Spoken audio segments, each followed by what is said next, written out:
I stood there, under the arch wrapped in white roses, clutching the bouquet so tightly my knuckles turned pale.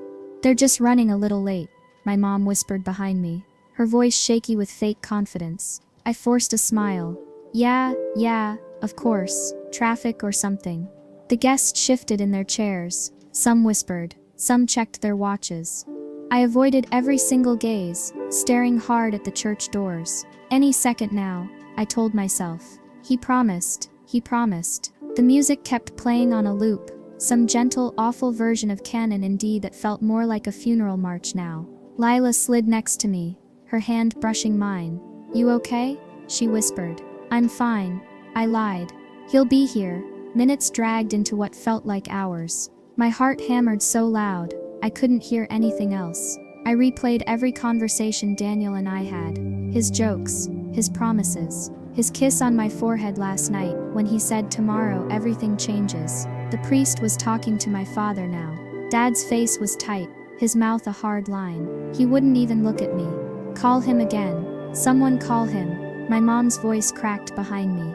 "Stop," I whispered, when Lila tried to reassure me. "Just stop." I kept staring at the doors, willing them to burst open, willing Daniel to run through and say it was all a big mistake. But he didn't. The priest touched my arm gently. "I'm so sorry, dear. Maybe we should postpone for today."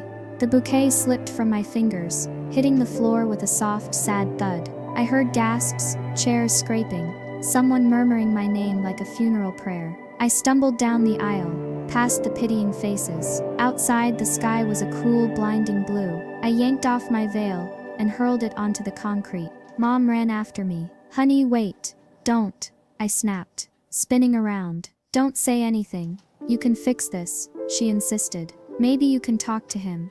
"I don't want to talk to him," I screamed, my voice shattering the air. "He left me, Mom, he left me." Lila caught up, throwing her jacket over my shoulders, shielding me from the stairs. "You don't owe anyone anything. Let's just go." I climbed into her car. She drove in silence while I sat curled into myself, my dress a ruined mess around me. "Want me to stay with you tonight?" she asked softly. I shook my head. "No, I need to be alone." The apartment swallowed me when I stepped inside. I dropped the dress on the couch, like it was a corpse. I didn't want to touch. I curled up by the window, watching the lights of the city blink and sparkle, wondering how the world could still turn when mine had ended. A knock at the door woke me the next morning. "Open up, or I'm kicking it down," Lila threatened. I shuffled to the door. She burst in carrying a giant bag of junk food and a stack of old movies. "First rule, no crying without snacks. Second rule, no answering pity texts." "I don't feel like eating," I said. "You think I care?" She shoved a tub of ice cream into my hand. "Eat." I sat on the couch, mind numb, spooning tasteless ice cream into my mouth, while a stupid comedy blared on the TV. "You look like hell," Lila said bluntly. "Feel like it too." She leaned in, lowering her voice. "Say something, anything." I shook my head. "What's there to say? He didn't want me." "You loved him," she said softly. "That's not weakness, that's brave." Before I could answer, another knock came. I peered through the peephole. "Mom." Of course, she barged in, casserole in hand. "You have to eat. You have to get dressed. People are talking.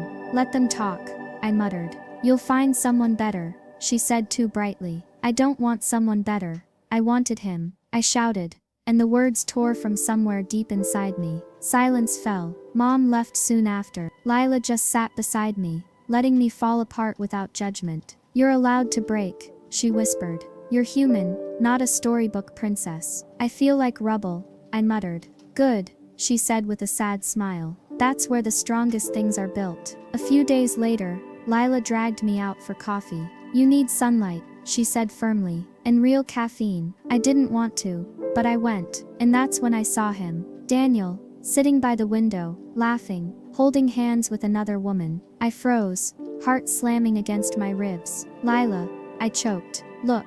Her face hardened instantly. "Want to leave?" "No," I said, surprising myself. "I want to hear this." We stayed hidden, half shielded by a bookshelf. The woman twirled her engagement ring. "I still can't believe you proposed so fast," she giggled. Daniel laughed. "When you know, you know." My nails dug into my palms. My lungs burned. Didn't you have a wedding planned before? She asked sweetly. He shrugged. It wasn't serious. It wasn't serious. The words hit harder than anything else had. I stood up. Lila hissed. What are you doing? Getting closure. I marched straight to their table. Daniel's smile froze on his face. Congratulations, I said coolly. Engagement suits you. Fast work though. The woman blinked at me, confused. Just so you know, I said, looking her straight in the eyes. He's really good at making promises. He doesn't plan to keep. I didn't wait for a reaction. I turned and walked out, head high, heart hammering. Lila ran after me, practically giddy. That was legendary. I kept walking, the cool air slapping my face. No, I said. It wasn't legendary. It was necessary. I wasn't the abandoned bride anymore. I wasn't waiting for someone to fix it. I was done. Done with Daniel. Done with the lies. Done being broken. And somewhere deep inside, something new began to burn. 2 days later, I did the one thing I swore I wouldn't do. I called him. I told myself it was for closure, for answers, maybe for the satisfaction of hearing him say the words I deserved. We met at a tiny coffee shop. He showed up late, of course, sliding into the seat across from me, like nothing had happened. Hey, he said, voice soft, like he wasn't the one who'd crushed me. I folded my arms. I want the truth, Daniel. He shifted in his seat. About what? Don't play dumb, I snapped. Why didn't you show up? Why didn't you just tell me you didn't want me? He sighed, looking out the window. It got too serious, too fast. I felt trapped. I stared at him, stunned, trapped. You asked me to marry you, Daniel. You planned a wedding with me. He ran his hands through his hair. I thought I loved you, but the closer it got, the more I realized. I couldn't breathe. My voice shook. So you just decided ghosting me was easier than telling the truth. He flinched. I didn't mean to hurt you. You didn't mean to, I repeated hollowly. You destroyed me, Daniel. You didn't trip and fall into that. He shook his head, miserable. I was scared. You don't get to use that excuse, I said. You lied, you cheated, and you left me to pick up the pieces. I stood up, heart pounding. You know what's sad? I blamed myself. I thought I wasn't enough. But now I see the truth. You're just a coward, and I'm done. I didn't wait for a response. I walked out, the sunlight burning my eyes. And this time, I didn't look back. For the first time, I wasn't crying over him. I was breathing without him, and it felt good. The next morning, I did something even crazier. I Googled jobs near me. Lila screamed when I told her. You? Working at a bookstore. Since when do you like people? She teased. Since I realized hiding isn't healing, I said. 2 days later, I stood behind the counter of a small bookstore, ringing up battered novels and breathing in the quiet. It wasn't glamorous, it wasn't exciting, but it was mine, and that's where I met him. He walked in on a rainy Wednesday, hoodie pulled over messy hair, hands stuffed into his pockets. His eyes, tired, kind, careful, caught mine across the room. He wandered through the fiction section, moving like someone who didn't belong anywhere. Finally, he brought a book to the counter. The Little Prince. Good choice. He slid it across, barely speaking. Our fingers brushed. He pulled back like I'd burned him. Thanks, he muttered. I nodded, feeling something stir that I hadn't felt in months. Later, Lila called. Tell me everything, she demanded. Some sad boy bought The Little Prince and you're smiling? This is Hallmark movie material. I laughed, a real laugh. It's nothing, except it wasn't nothing. The next day, he came back. Same hoodie, same quiet sadness. This time, he brought Of Mice and Men to the counter. You like sad stories, I said, scanning it. He smiled, small and broken. They feel honest. Yeah, I said. They do. He hesitated, then asked, what's your name? Maya, I said. He nodded. Ethan. And just like that, a tiny door opened. A few days later, he asked me out for coffee. I almost said no. The fear was still there, whispering that trusting again was foolish. But something about Ethan, his quiet, steady sadness, made me say yes. We sat by the window, steam curling up from our mugs. Why sad books? I asked, wrapping my hands around my cup. He shrugged. Because life doesn't always have happy endings. I smiled faintly. Yeah, I know. He looked at me carefully. You've been hurt too. I nodded, left at the altar. He didn't flinch, didn't pity me, he just sat with it. I'm sorry, he said simply. Thanks, I whispered. I asked about him, and he told me. A drunk driver, a fiancé, who never made it home. The words hung heavy between us, but not unbearable. I reached out, touching his hand lightly. He didn't pull away. We talked until the sun dipped low. About grief. About guilt. About survival. He didn't try to fix me. I didn't try to fix him. We just sat with each other's brokenness. When he asked if he could see me again, I smiled. I'd like that, I said. And for the first time in a long, long time, hope didn't feel like a weapon. It felt like a beginning. Ethan and I kept things simple. Coffee dates, bookstore visits, long walks where we didn't have to fill every silence. With him, the quiet wasn't heavy. It was safe. It was enough. I thought the past had finally loosened its grip on me. I thought I could breathe again. Until Daniel showed up. It happened on a normal Saturday afternoon. I was stocking the shelves, humming under my breath, when the bell over the door chimed. I glanced up, and there he was. Daniel, looking almost exactly the same. Like no time had passed. Like he hadn't ripped me apart. I froze. My stomach twisted. My hands trembled. He walked over like he had every right to. "Hey Maya," he said, smiling, like we were old friends catching up. "What do you want?" I asked, voice flat. He glanced around, awkward. "I just wanted to see you, to talk." "About what?" He shifted uncomfortably. "I made a mistake," he said, his voice cracking a little. "I miss you. I miss us." I took a slow step back. "You don't miss me. You miss the way I made you feel, like you were better than you really are." He looked desperate. "We could try again, please." Before I could answer, the door swung open again. Ethan walked in, holding 2 coffees, his smile fading when he saw Daniel. Ethan walked over calmly, setting the coffees down beside me. "Everything okay?" Daniel's eyes flicked between us, realization dawning. I smiled softly, locking eyes with Ethan. "Yeah, I was just saying goodbye." Daniel's face crumpled. I didn't give him another second. "I don't owe you anything," I said. "Not my forgiveness, not my future, not even my time." Daniel looked like he wanted to argue, then seemed to think better of it. He turned and left. The door shut behind him with a soft click. I stood there breathing, feeling like I had just walked out of a burning house, finally safe. "You sure you're okay?" Ethan asked gently. I nodded.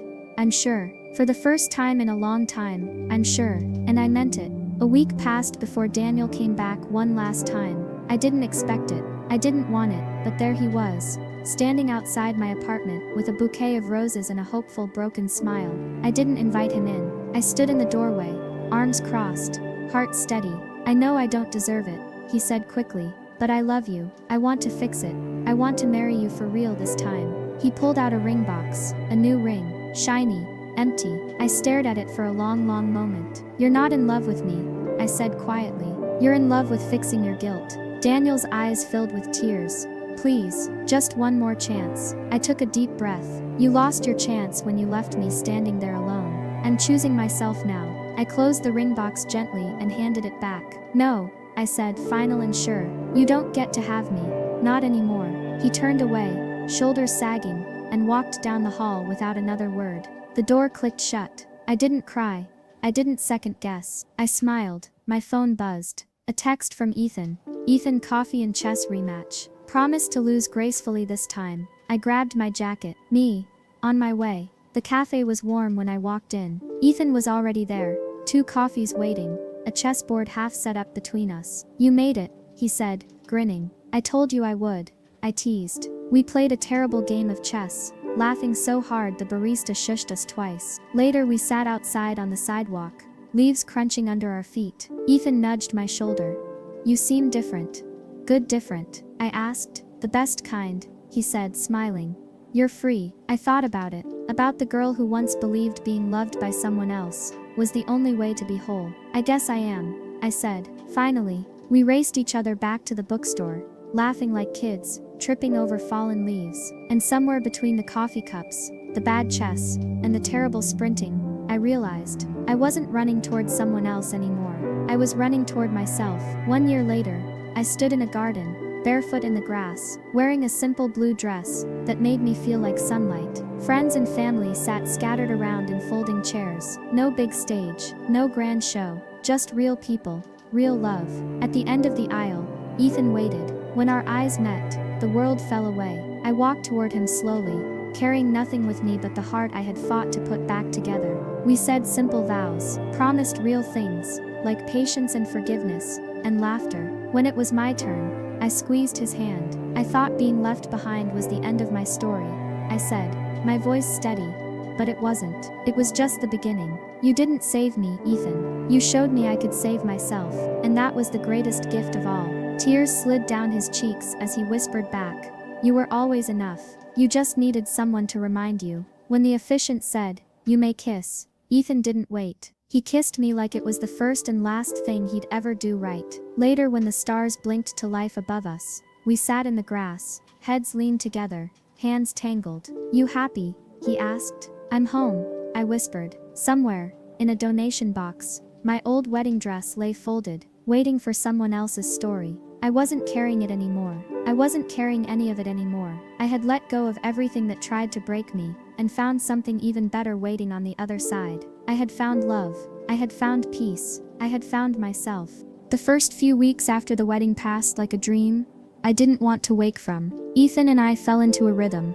Quiet mornings filled with coffee and wordless glances. Evenings tangled in books and soft jazz humming from the record player. It was good. Safe. But silence, I've learned, is a double-edged thing. Sometimes it heals you. Sometimes it haunts you. And sometimes it hides things you're not ready to say aloud. It started with the box. We were cleaning out the hall closet, a weekend task that felt domestic in the best way. I was pulling down old photo albums and tangled Christmas lights when Ethan reached up to the highest shelf and brought down a small cardboard box I didn't recognize. There was no label, no dust, just something held back. What's this? I asked. Ethan froze, just for a second. Then he set it on the table. You can open it if you want, he said quietly. Inside were photographs, letters, a dried rose pressed into a journal, a necklace, her necklace, his fiancée's.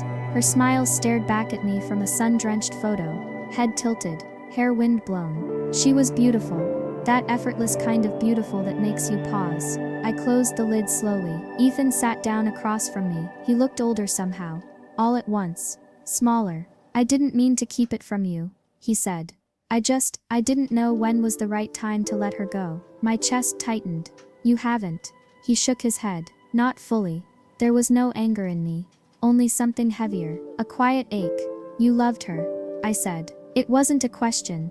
I still do, he replied. Voice soft. In a different way now. But, I think part of me was afraid that if I let her go, there wouldn't be anything left. That she'd vanish. That I'd vanish with her. I reached for his hand, held it tightly. You're still here, Ethan. So is she.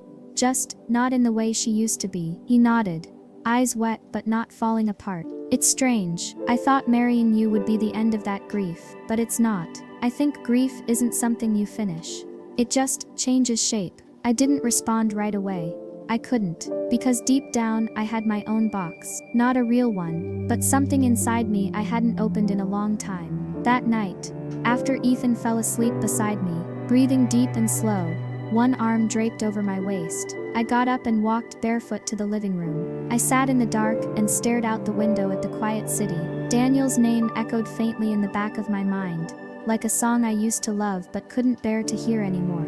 I remembered the version of myself that had loved him, the girl who planned every detail of that wedding with trembling hope, the girl who begged the universe to make him stay. She still lived in me, in small ways. She lived in the way I triple-checked every lock.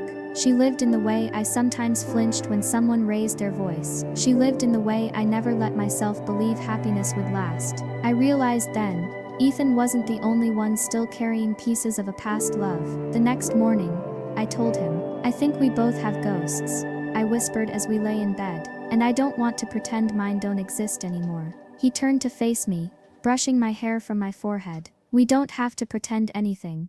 I don't want to just be your after, I said, voice trembling. I want to be your now, your future. But I need to know you're not still living in the before. His throat worked as he swallowed hard. I burned her letters yesterday, he said suddenly, after you went to bed. I kept the photos, but the letters, they were meant for a version of me that doesn't exist anymore. And the necklace. He reached for the small velvet box and handed it to me. You keep it, he said. You don't have to wear it. Just hold it for me until I don't need it anymore. I clutched the box gently. Maybe healing wasn't about burning. Maybe healing wasn't about burning the past down completely. Maybe it was about carrying it differently, lighter, softer, without letting it define you anymore. I kissed his forehead, feeling the tension drain out of both of us, and for the first time since we stood under that wooden arch and said our vows, I believed we could build something not in spite of our scars, but because of them. Life slipped back into a rhythm after that, but not the same, better, more honest. We started talking about things we used to dance around, not every day, not perfectly, but enough.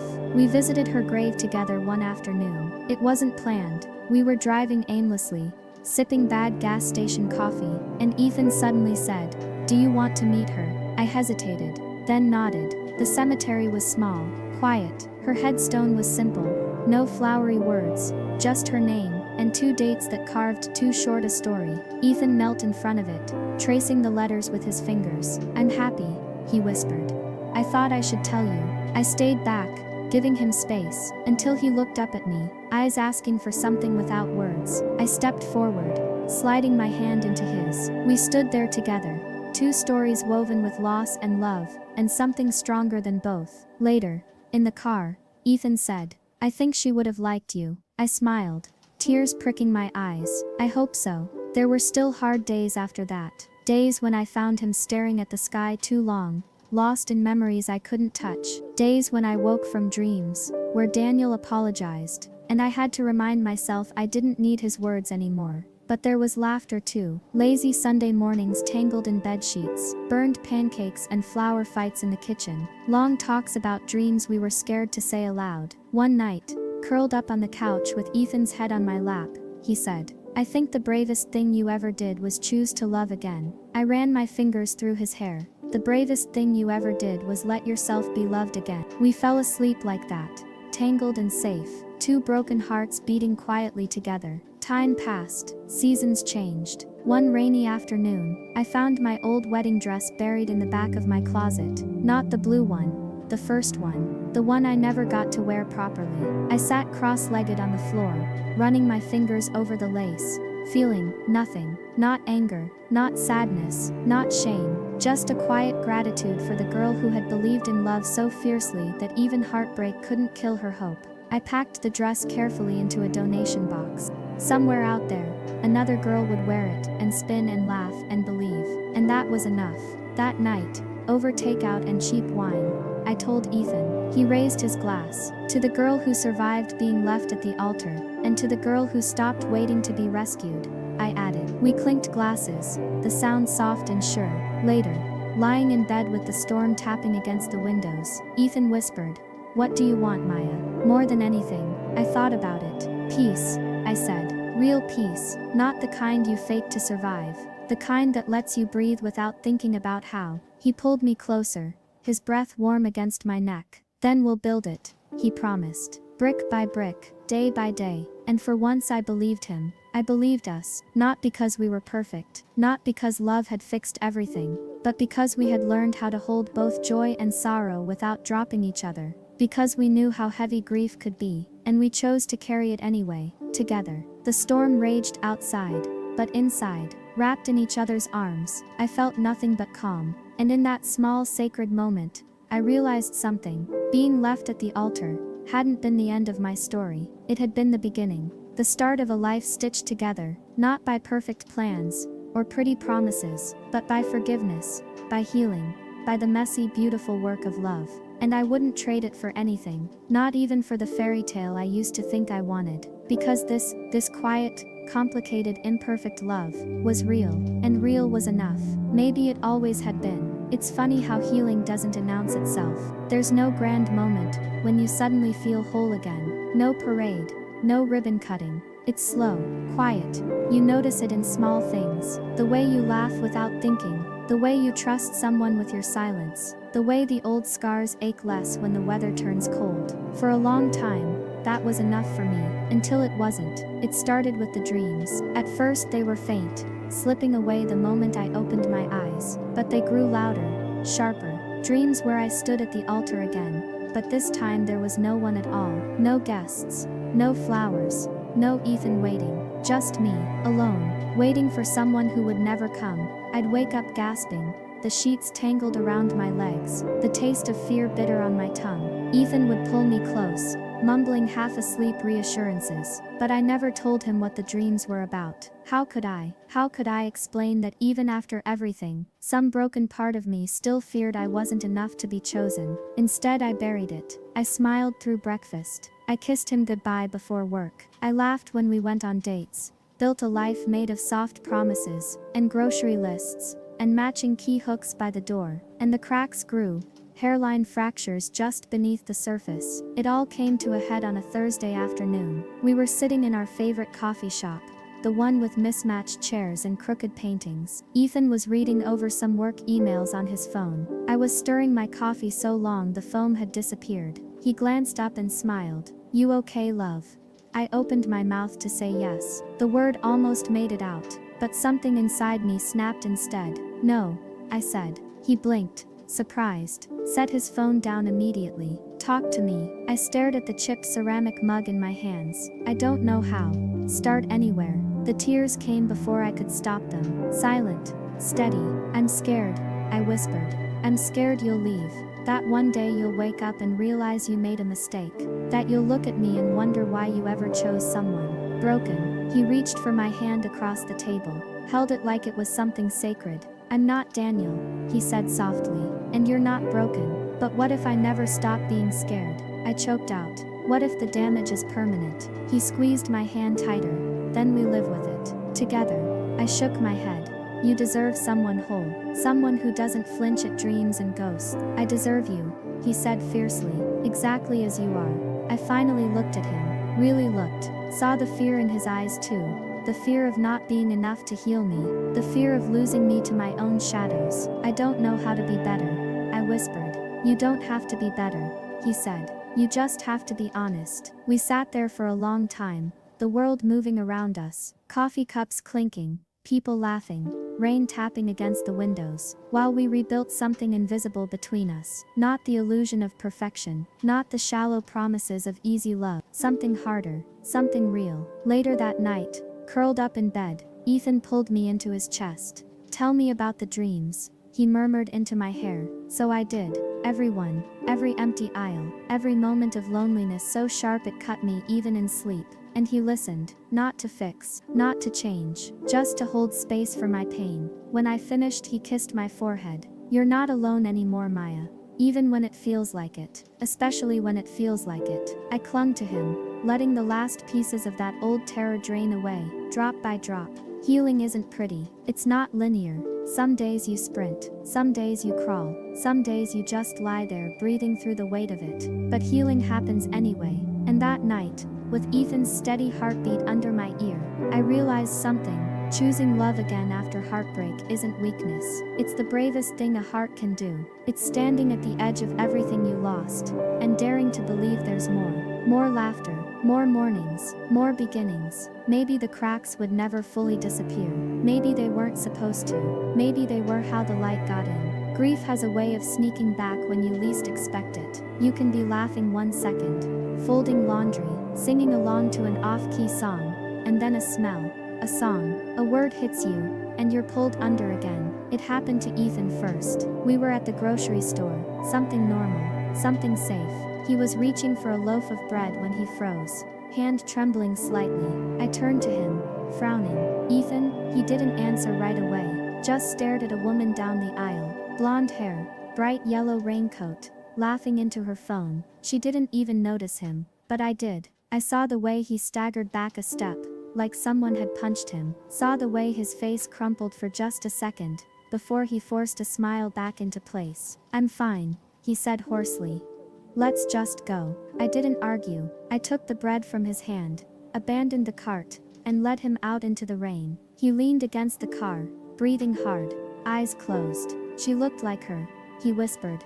Finally, for a second it felt like she was still here. I wrapped my arms around him without hesitation. "It's okay," I said, even though it wasn't. Even though grief is never neat or tidy, you're allowed to miss her. He buried his face in my neck, and I felt the shudder run through him. That night, he was quiet. He didn't pull away. But he didn't laugh easily either. We made dinner in silence, ate in silence, washed dishes in silence, until finally he said, "Sometimes I feel guilty for being happy." I dried my hands on a towel and turned to him. "Why?"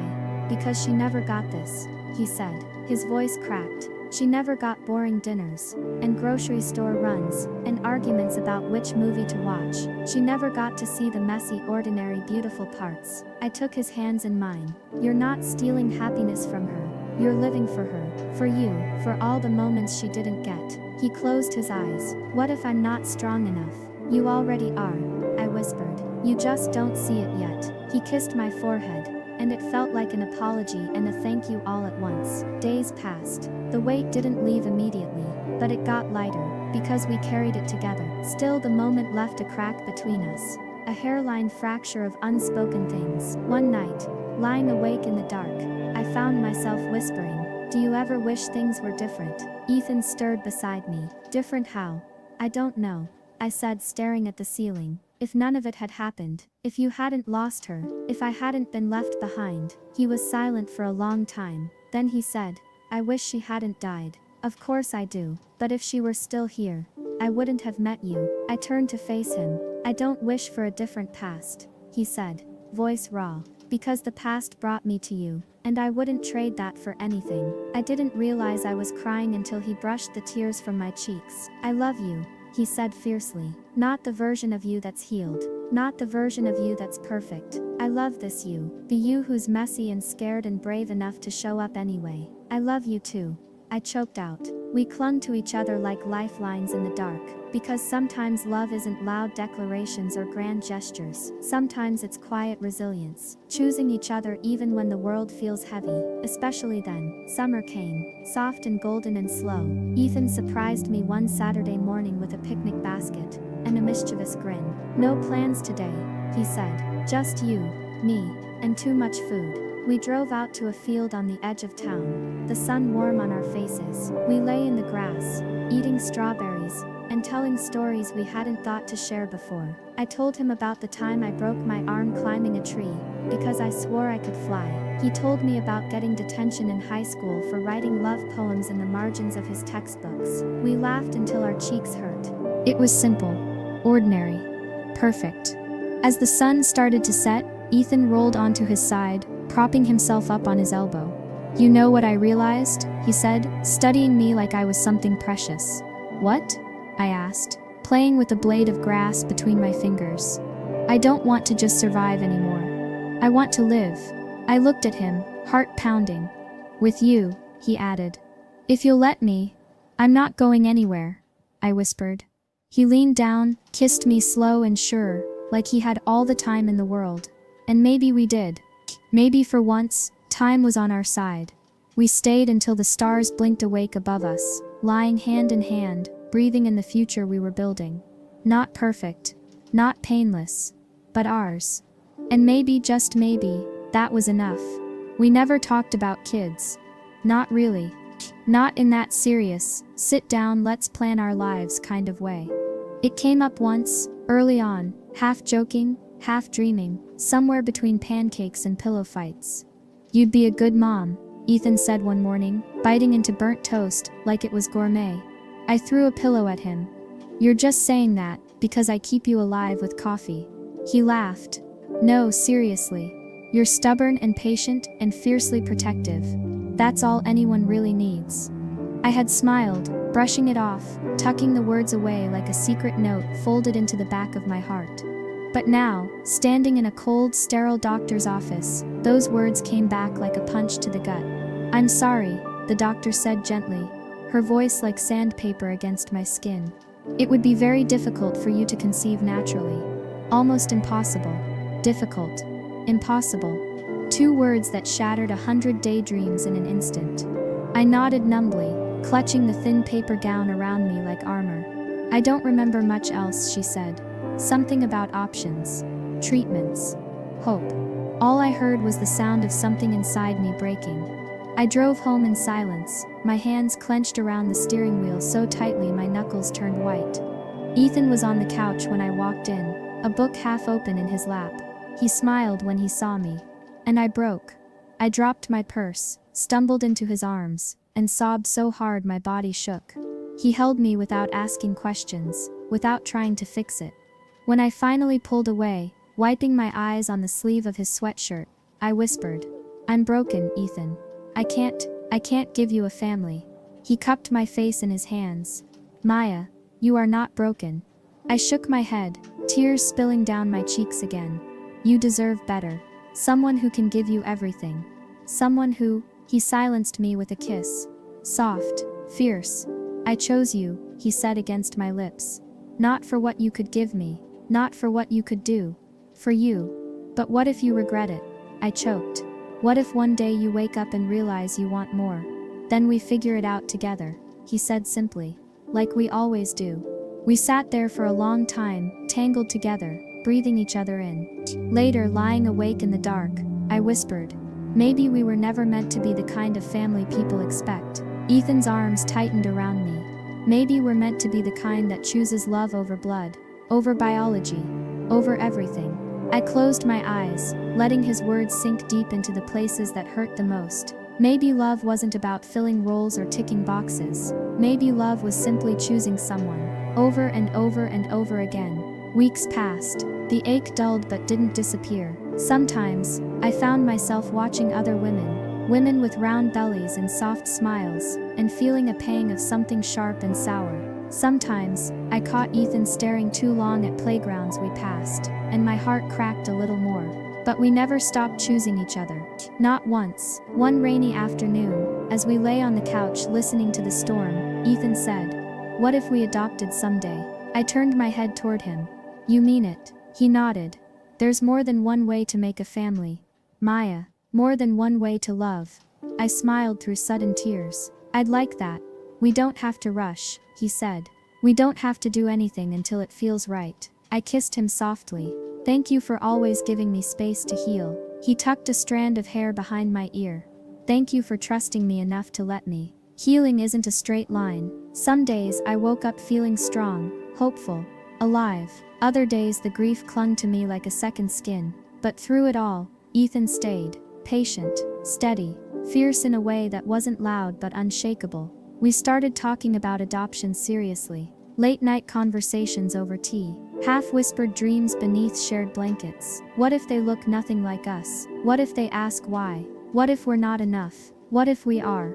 Each conversation stitched us closer together. Not perfectly, but honestly. One evening, as the sunset bled gold across the sky, Ethan knelt in front of me.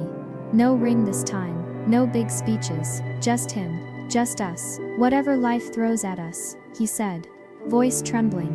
"I choose you." Again and again, I cupped his face in my hands. "And I choose you." The weight of everything we'd lost, everything we might never have, hung between us. But so did the weight of everything we still had. And maybe, just maybe, that was more than enough. Healing isn't about erasing the scars. It's about wearing them like medals. Proof that you survived what tried to destroy you. And sitting there, in the glow of a setting sun, with Ethan's hand in mine, and the future wide open before us, I realized, I wasn't broken, I was becoming. And for the first time in a very, very long time, I didn't feel afraid of what was coming next. I felt ready. Ready to live. Ready to hope. Ready to love.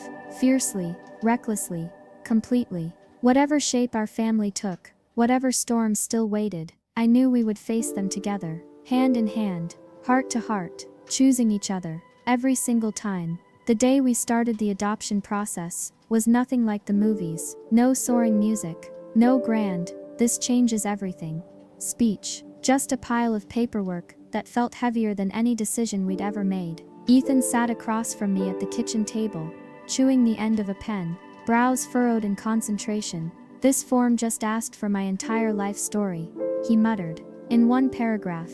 I smiled weakly, twirling a strand of hair between my fingers. "This one wants to know if we've ever been arrested, declared bankruptcy, had a traffic violation within the last 10 years. He raised an eyebrow. "Guess I better confess about that speeding ticket in 2017. I laughed, the sound shaky but real. Small pieces of normal in the middle of something terrifyingly big. We filled out question after question, everything from family medical histories to personal philosophies on discipline. Each answer felt like peeling back another layer of skin, exposing ourselves to judgment we couldn't control. What if they say no? I whispered at one point, voice cracking. Ethan set his pen down and reached for my hand. Then we try again. We keep trying until our family finds us. Our family. The words made my chest ache in the best and worst ways. The next few weeks blurred into a strange dance of interviews, background checks, home inspections. We scrubbed the apartment until it smelled like lemon in desperation. We rearranged furniture to look more family-friendly. We practiced answering questions like, why do you want to adopt? How will you discipline a child? Are you prepared for the challenges of parenting? Sometimes I wondered if anyone was ever truly ready. If there was ever a moment when you looked at your life and said, yes, I am perfectly prepared to shape another human soul. If that moment existed, I hadn't found it. But what I had found was a deep, stubborn kind of hope. The kind that whispered, you don't have to be perfect, you just have to love them. One evening, after another long session filling out yet another stack of forms, Ethan slumped back against the couch with a groan. I feel like we're trying to convince the universe we're good enough, he said. I leaned against him, resting my head on his shoulder. Maybe we're just reminding ourselves. He kissed the top of my head. I already know you're good enough. I smiled. You're not so bad yourself. High praise, he said, chuckling. We sat there for a while, the TV murmuring in the background, the city lights blinking through the windows, and somewhere in the spaces between words, between doubts, between fears, I started to believe it too. The day of our final interview arrived with cruel, mocking sunshine. I paced the living room, straightening pillows, adjusting picture frames that didn't need adjusting. Ethan watched me from the couch, patient but worried. You're going to wear a hole in the carpet, love. I can't help it, I snapped, immediately regretting the sharpness in my tone. He stood and wrapped his arms around me from behind. You're allowed to be scared, he said, into my hair. I turned in his arms, burying my face in his chest. I want this so badly it hurts. Me too, he whispered. But no matter what happens today, Maya, you and me, that's already a family. The knock at the door made me jump. We opened it together, hand in hand. The social worker, a woman named Claire, with kind eyes and sensible shoes, smiled warmly. Hello you two. Ready for this? Ready? Not even close. But we nodded anyway. The interview was long, personal, intrusive in a way that made you want to both fight and confess. Why do you want to adopt? Claire asked at one point. Ethan answered first. Because we have love to give, and because love doesn't care about bloodlines or biology. It just is. Claire nodded, scribbling something in her notebook. Then she turned to me. And you, Maya? Why adoption? I swallowed hard, my hands twisting in my lap. I thought about all the broken dreams, all the late nights wondering if I was enough. And then I thought about the child out there, maybe waiting, maybe wondering if they were enough too. I want to show someone they're wanted, I said softly, that they're chosen, every day, no matter what. Claire's eyes softened, she smiled. And for the first time that day, a sliver of hope pierced the fear. Weeks passed. Every time the phone rang, my heart leapt and crashed. Every email, every letter, every knock at the door. And then one ordinary Tuesday, it happened. The phone rang. Ethan answered, his voice steady but his hands trembling. He hung up, turned to me, and smiled. They matched us, he said, voice thick with emotion. A little girl, 5 years old, her name's Lily. Lily, the name bloomed in my chest like a sunrise. We cried. We laughed. We danced around the apartment like lunatics. I pressed my forehead to Ethan's and whispered, we're parents. He kissed me, fierce and trembling. We're a family. The first time we met Lily, she was sitting cross-legged on the floor of a playroom, coloring. Her hair was a wild mess of curls. Her dress was too big, slipping off one shoulder. She had a tiny scar above her left eyebrow. And when she looked up at us, wide-eyed and cautious, my heart broke and healed all at once. Hi Lily, I said, kneeling down to her level. She studied me for a long moment, then shyly held out a crayon. Purple. I took it, blinking back tears. Purple had always been my favorite color. Ethan sat beside us, crisscross applesauce, like a kid. He picked up a blue crayon, and started coloring too, his tongue poking out in concentration. Lily giggled. A small sound. A sacred sound. And just like that, in the middle of a too-bright room filled with crayons and cheap carpet, we found each other. Not by blood, not by accident, but by 1,000 tiny choices stitched together by hope and stubborn, relentless love. We weren't perfect. We weren't polished. We weren't anything the world expected. But we were a family. And we would spend the rest of our lives proving to Lily, and to ourselves, that love doesn't need permission or perfection. It just needs a place to land. And we were ready. The day Lily moved in with us felt like standing at the edge of a cliff, toes curled over the edge, heart hammering with equal parts terror and awe. We spent the morning making sure everything was perfect. Her room had been painted a soft lilac, filled with stuffed animals and storybooks, and a tiny bed shaped like a castle. I rearranged the pillows 100 times, smoothed the blankets until my hands ached. Ethan caught me fretting over the stuffed bunny we'd bought her, and laughed softly. "She doesn't care about perfect, Maya," he said, wrapping his arms around me. "She just needs love." I leaned into him, letting my fear spill out in a shaky exhale. "What if she doesn't like us? Then we keep loving her until she does," he said simply. "And even if she doesn't, we love her anyway." The doorbell rang. Before I could spiral any further, Ethan squeezed my hand. "Ready?" "No," I whispered. But I opened the door anyway. Claire stood there with Lily, who clutched a battered purple backpack to her chest like a lifeline. Her curls were even wilder today, her eyes huge and wary. "Hi, Lily," I said softly, kneeling down. "We're really happy you're here." She didn't say anything, just looked past me into the apartment, clutching her backpack tighter. Ethan knelt too, offering her a small, shy smile. "I'm Ethan. That's Maya.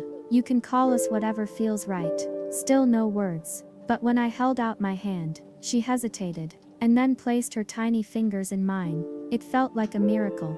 A fragile first step towards something bigger than all our fears. The first few days were a whirlwind of adjustment. Lily barely spoke. She flinched at loud noises. She hoarded food under her pillow, even though we promised there would always be enough. Every instinct I had screamed to fix it, to wrap her in love so fiercely that nothing bad could ever touch her again. But healing doesn't work like that. It took time, patience, 1,000 small promises kept. We read bedtime stories, even when she pretended not to listen. We left the door cracked open at night, so she knew we were still there. We celebrated tiny victories, a smile, a whispered thank you, a moment of unguarded laughter, and slowly, painfully, beautifully, Lily began to trust us. One night, I found her curled up on the couch, fast asleep with the battered bunny clutched tight to her chest. I sat on the floor beside her, brushing a stray curl from her forehead, feeling my heart crack wide open with love. Ethan sat beside me, his shoulder pressed against mine. "She's brave," he whispered. "So brave," I agreed. We stayed there in the dim light, watching over her, two broken souls learning how to be whole again through the smallest hands we'd ever held. There were hard days too, days when Lily screamed and cried, and lashed out at shadows only she could see. Days when she refused to look at us, refused to be touched. Days when I cried in the shower so she wouldn't see. Heartbreaking because love alone wasn't always enough to fix the hurts she carried. But we didn't give up. We stayed. We listened. We loved her even when it was hard, especially when it was hard. And slowly, day by day, trust grew in the spaces between the fear. One afternoon, a few months after Lily moved in, we sat at the kitchen table coloring. She was focused on her picture, a crooked house with a lopsided sun and stick figures holding hands. I watched her, feeling that familiar ache of awe and fear and gratitude all tangled together. She glanced up suddenly, her crayon pausing mid-stroke. "Maya?" she asked quietly. My heart jumped. It was the first time she had said my name without prompting. "Yes, sweetheart," I said, keeping my voice calm, even as my hands trembled. She bit her lip then said, Are you my real mommy now?" Tears flooded my eyes so fast I couldn't see. I reached across the table, taking her tiny ink-smudged hand in mine. "I'm your forever mommy," I whispered, "if you'll have me." She nodded solemnly. Then she stood, walked around the table, and climbed into my lap. I held her against my chest, feeling her heartbeat thud against mine, feeling something inside me finally settle into place. Ethan stood across the room, watching us with tears streaming down his face, and in that moment I knew, we weren't healing Lily, she was healing us, teaching us that love wasn't about blood, or birth, or even being perfect. Love was about showing up, over and over and over again. Love was messy and painful, and terrifying, and breathtaking, and it was worth everything. Later that night, as I tucked Lily into bed, she looked up at me with sleepy eyes and said, "Love you, Mommy." My heart cracked and bloomed all at once. "I love you too, Lily. Always." I turned off the light, leaving the door cracked just the way she liked it, and tiptoed down the hall. Ethan was waiting for me in the living room, arms open. I collapsed into them, letting the tears fall freely. "We did it," I whispered against his chest. He kissed the top of my head. "We're just getting started." And he was right. This was only the beginning of all the messy, beautiful, terrifying, breathtaking things still to come. Of a family built not by chance or blood, but by choice, and love, and 1,000 fragile first steps. And I wouldn't have it any other way. The thing about healing is that sometimes, right when you think you've made it, when the scars have faded and laughter feels easy again, the past sneaks up and taps you on the shoulder. It happened on a gray, sleepy afternoon. We were at the park, Lily running wild through the playground, hair flying, cheeks flushed with joy. Ethan sat on the bench beside me, our hands tangled in the space between us, sharing lazy smiles. It was perfect, simple, whole, until I saw her, a woman standing by the swing sets, tall, thin, a cigarette dangling from her fingers, even though signs clearly said no smoking. She was staring at Lily, not like a stranger, not like a casual passerby, something sharper, hungrier. I stood up before I even realized it, instincts flaring bright and painful in my chest. "Maya?" Ethan asked, frowning. But I was already moving. The woman saw me coming. She dropped the cigarette, crushed it under her boot, and turned away. But not before I saw it. Her face, the face from the thin manila folder Claire had shown us months ago, the one marked birth mother. I reached the swing set just as Lily skidded to a stop in front of me, breathless and grinning. "Mommy, watch me swing super high." My heart twisted. I scooped her up into my arms, holding her tight, breathing her in. "I saw someone watching you," I said softly. Lily wriggled to look. "Who?" But the woman was gone, vanished into the gray blur of the city. That night, after Lily fell asleep clutching her worn bunny, Ethan and I sat in the living room, the silence heavy. "I saw her too," he said quietly. "It was her, wasn't it?" I nodded, my hands trembling around the cup of tea I hadn't touched. "Do you think she'll come back?" I asked, hating the fear in my voice. "I don't know," Ethan said honestly. "But we'll protect her, no matter what." I swallowed hard, blinking back tears. "She's ours," I whispered fiercely. "She's ours." Ethan reached for my hand across the couch, lacing our fingers together. "We're hers too," he said. "Don't forget that." And somehow those words steadied me more than anything else could have. Weeks passed. Nothing happened. No strange calls. No unexpected knocks. Just life, messy and wonderful, and exhausting. Lily learned how to ride a bike, shrieking with laughter every time she fell over and demanded to try again. She lost her first tooth and insisted the tooth fairy was real, even though she also insisted she needed scientific proof. She started drawing pictures of our family, stick figures holding hands, with her in the middle, grinning. And in every one there were 3 of us. Only 3. The past faded into the background, until it didn't. It was a Saturday, a cold rainy morning. I was baking cookies with Lily, while Ethan fixed the leaking kitchen sink. We were laughing, flour dusting our faces, sticky dough clinging to our fingers, and then the doorbell rang. Lily froze, cookie cutter in hand. I wiped my hands on a towel, heart thudding. Ethan appeared in the doorway, wrench still in hand, his face pale. We didn't speak. We just moved, together, toward the door. I opened it cautiously, Ethan right behind me. And there she was, the woman from the park, closer now, sharper, real. She looked rough, hollow cheeks, cracked lips, a wild desperation in her eyes. "I want to see her," she said. Her voice was low, raspy. "You need to leave," Ethan said firmly, stepping forward. She ignored him, staring past us into the house. "She's my daughter." "No," I said, my voice shaking. She was your daughter. She's ours now. You can't erase me, she hissed. You can't pretend I don't exist. I stood my ground. I'm not pretending. But you gave up that right, when you gave her up. She laughed, a bitter broken sound. People like you think love fixes everything. I took a shaky breath. No, I said. I know it doesn't. But love chooses anyway, and we chose her, every day, in every way that matters. For a moment the woman just stared at me. Then her face crumpled. She wiped at her eyes roughly, like she couldn't stand the weakness. I just wanted to see her one more time, she muttered. Just to know she's okay. She's more than okay, Ethan said, voice softening slightly. She's loved. The woman nodded once, sharply, and turned away. We watched her walk down the sidewalk, shoulders hunched against the rain. And I felt something strange, not anger, not pity, something closer to sorrow. Because no matter what she had done, she had loved Lily once too. Maybe still did. But sometimes love alone isn't enough. Sometimes you have to choose to walk away for the sake of someone else's future. That night, as I tucked Lily into bed, she looked up at me, her eyes sleepy but serious. Mommy, yes, sweet girl, will you still love me even if I get really, really old? I laughed, brushing a curl off her forehead.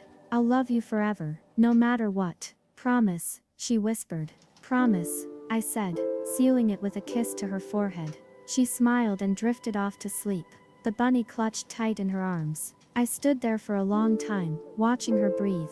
Home isn't a place, it's not four walls and a roof. It's not something you build out of wood and nails. Home is a heartbeat, a promise, 1,000 tiny choices made every single day.